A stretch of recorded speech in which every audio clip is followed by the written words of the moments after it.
কোনো প্রকার electric bitter ছাড়া এবং চায়ের কাপে মেপে আমি চুলাই এক একটি তৈরি করেছি। চলো তোমাদের সাথেও শেয়ার করি। প্রথমেই আমি একটা ডিম ভেঙে নিলাম। ডিমটা কিন্তু ফ্রিজে থাকে 30 মিনিট আগে বের করে নিতে হবে।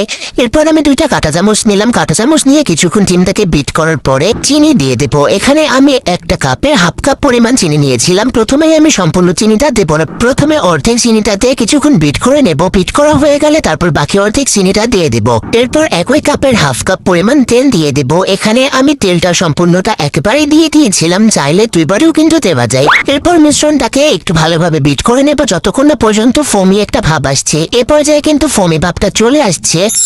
এখন দিয়ে দেবো হাফ কাপ ময়দা। এখানে ময়দার পরিবর্তে কিন্তু আটাটাও ব্যবহার করা যায়। এরপর 1 চা চামচ বেকিং পাউডার দিয়ে দেব। তারপরে দেব হাফ চা চামচ বেকিং সোডা, 1 চিমটি লবণ আর 1 চা চামচ পরিমাণ গুঁড়া দুধ। এরপর সব উপকরণগুলোকে আবার খুব ভালোভাবে মিশিয়ে নিতে হবে। এখানে খুব বেশি তাড়াহুড়া করা যাবে না, খুব আলতো হাতে এটাকে মিশিয়ে নিতে হবে। আমার কাছে ব্যাটারটা একটু শক্ত মনে হয়েছিল, তাই এখানে আমি সামান্য পরিমাণে দুধ দিয়ে দিয়েছি। তবে আপনাদের ব্যাটারটা কিন্তু ঠিক পরিমাণ হতে পারে। আমার কাছে একটু শক্ত মনে হওয়ার কারণে কিন্তু আমি দিয়েছিলাম, তবে আপনারা এটা স্কিপ করতে পারেন। তো এর পর্যায়ে কিন্তু আমার ব্যাটারটা একদম রেডি। এখানে আমি একটা টিফিন বাটিতে তেল ব্রাশ করে নিয়েছি, তারপরে একটা লেখালেখি সাদা কাগজ বিছিয়ে দিয়েছি। এরপর ব্যাটারের ভেতরে কোনো বাবল ক্রিয়েট না হওয়ার জন্য এভাবে কিছুক্ষণ ট্যাপ করে নিলাম। চুলায় আমি আগে থেকেই 2টা কাগজের উপর একটা স্ট্যান্ড দিয়ে প্রিহিট করে নিয়েছি। দেন আমি কেকের ব্যাটারটা দিয়ে এখানে আমি ঢাকনা দিয়ে ঢেকে দেবো। ঢাকনায় কিছুটা ছিদ্র থাকে, তো ছিদ্রটাকে বন্ধ করার জন্য এখানে আমি কাগজ ব্যবহার করেছি। কাগজ দিয়ে আমি ছিদ্রটা বন্ধ করে দিলাম।